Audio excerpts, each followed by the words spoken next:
5 seconds. Start. Mr. Chairman, I support this resolution very strongly, but my doubt is whether the environment required for successfully carrying it out can be created in the country. The experience of cooperation in the past has been analyzed in the report of the Rural Credit Survey of the Reserve Bank, and their conclusions are not very encouraging, but even then we should lay our hope on cooperation and we must proceed. Now I am speaking about distributive cooperation or consumers cooperation. In this country, in the last few years, the traders have been making large profits by raising prices. We often complain of deficit financing as the cause for the rise in prices, but really a large part of it is due to the traders. Take the case of green vegetables. In Delhi, for instance, the vegetables are sold at very high prices because of the traders clinging together. And this has been going on all over the country. That is to say, goods are sold at high prices not because the prices at the source are high, but because the people who are trading in them join together, add all kind of extras and sell them at high prices. This has been going on for the last many years, and the prices have been going on fluctuating. This has resulted, as the Honorable Member pointed out, in the setting up of inquiry committees and commissions, and the important consideration has been about increasing dearness allowance to catch up with the rising cost of living. Now, sir, the cost of living increases have been chiefly on account of this unnecessary rise in prices due to joint action by the traders. And what has been the consequence of all that? There have been so many inquiries and there have been strikes because the pay has not been increased according to the cost of living. I do not want to go into all that, but the point here is that all these troubles, these labor troubles, especially, are largely due to these high prices. So it must be effectively controlled.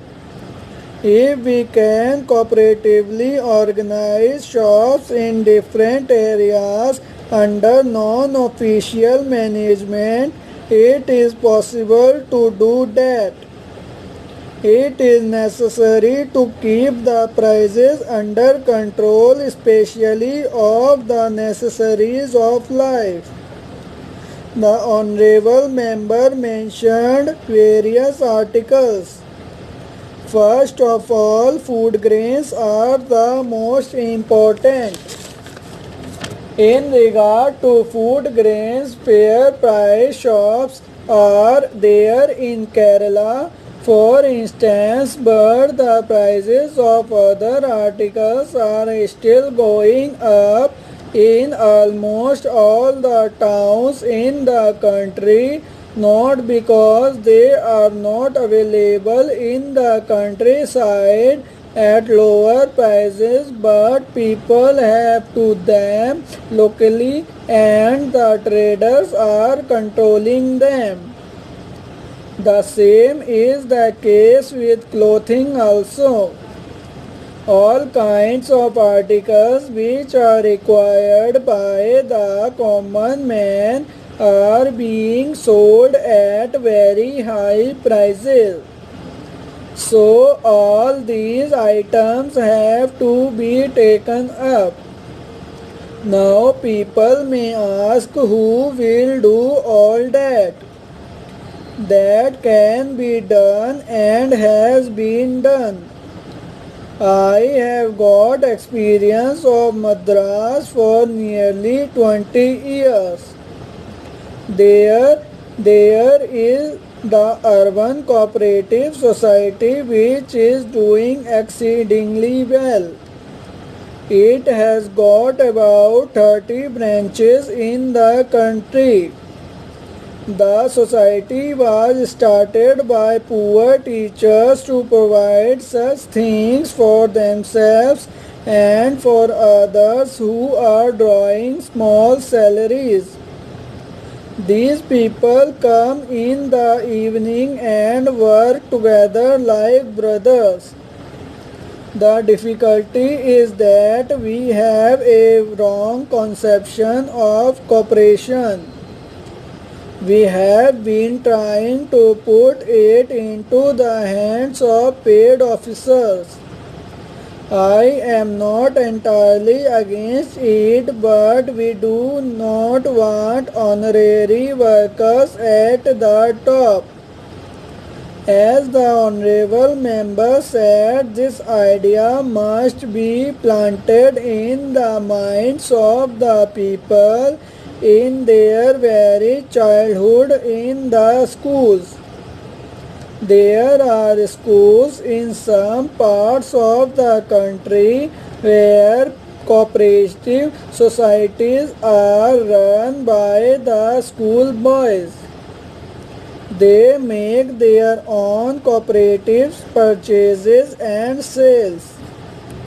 In my opinion, therefore, the whole thing must start in schools and colleges.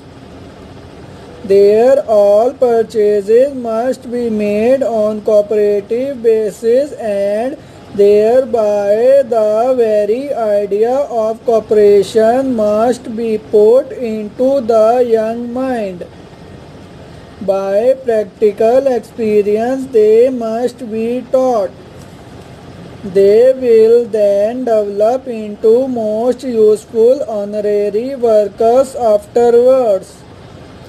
I have been speaking about cooperation, that is to say, distributive cooperation, but we can go further. Even in productive cooperation, we could do a lot. There is plenty of wasteland in the country. If only the landless laborers are colonized in those places, made to work cooperatively for increasing production, surely production could be increased in the country. We are talking aloud about increased production, but we connect it with imposing slogans like ceiling on land, etc. There is plenty of wasteland all over the country, but they have to spend money over that land. They can be given about 5 to 10 acres, and in this cooperation can help. In that way you are sure of increasing the production in the country.